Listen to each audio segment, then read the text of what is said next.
Hello everyone, welcome to civil staff Himachal. आज के lecture में हम डिस्कस करेंगे एनटीपीसीज बायोडाइवर्सिटी पॉलिसी। अब ये टॉपिक क्यों चूज किया गया है? क्योंकि एनटीपीसी एज एन ऑर्गेनाइजेशन ही इंपॉर्टेंट है।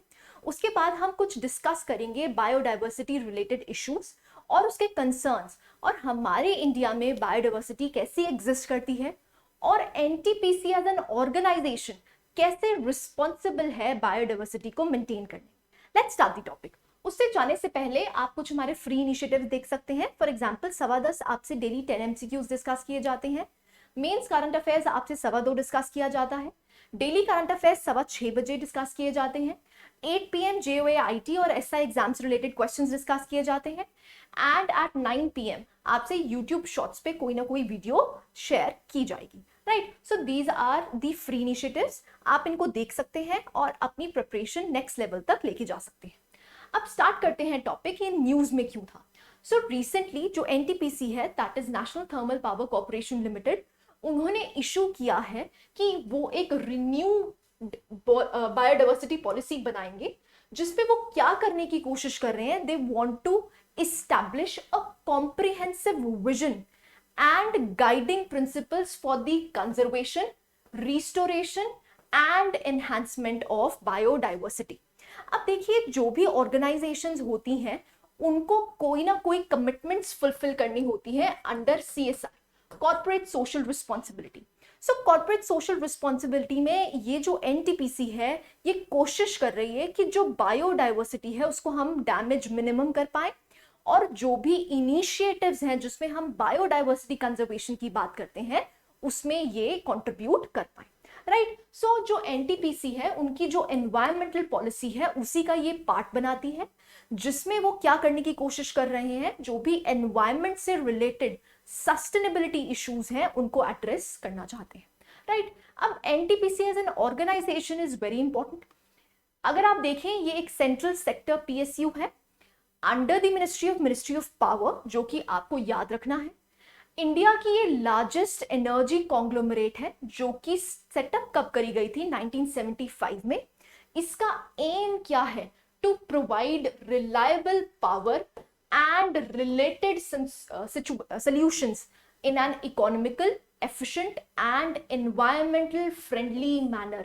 Now can you see, इनके एम में ही लिखा है environmental friendly पॉलिसीज बनाना। सो इसीलिए एनटीपीसी की एक एनवायरमेंट पॉलिसी एग्जिस्ट करती है, जिसके तहत यहां पर इन्होंने बायोडाइवर्सिटी प्लान बनाने की घोषणा की है।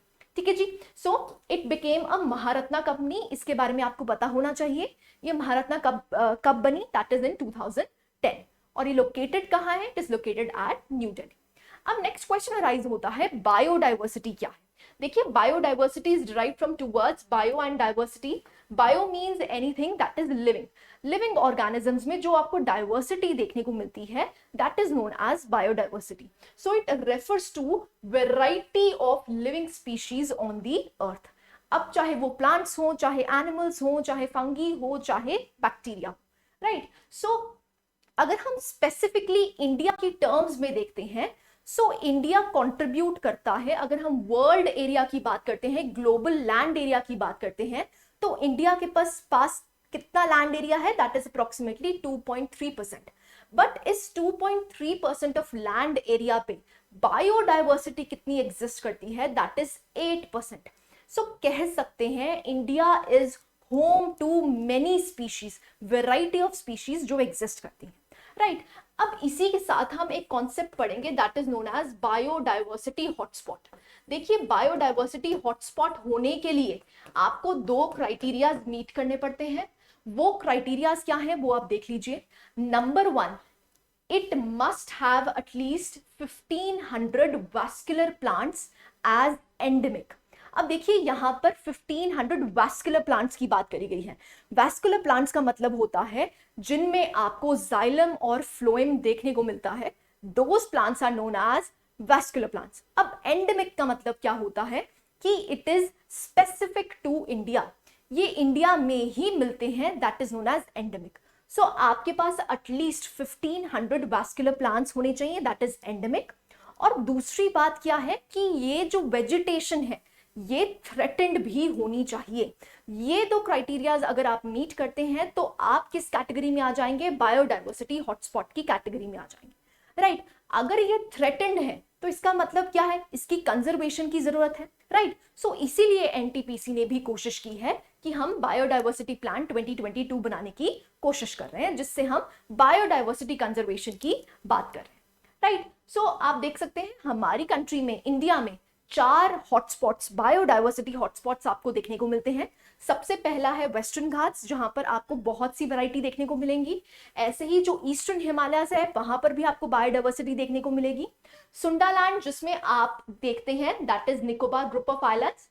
ऐसे ही जो आपका इंडो बर्मा रीजन है, जो कि नॉर्थ ईस्टर्न से स्टार्ट होता, कहां तक स्प्रेड होता है, वियतनाम, लाओस एंड कंबोडिया।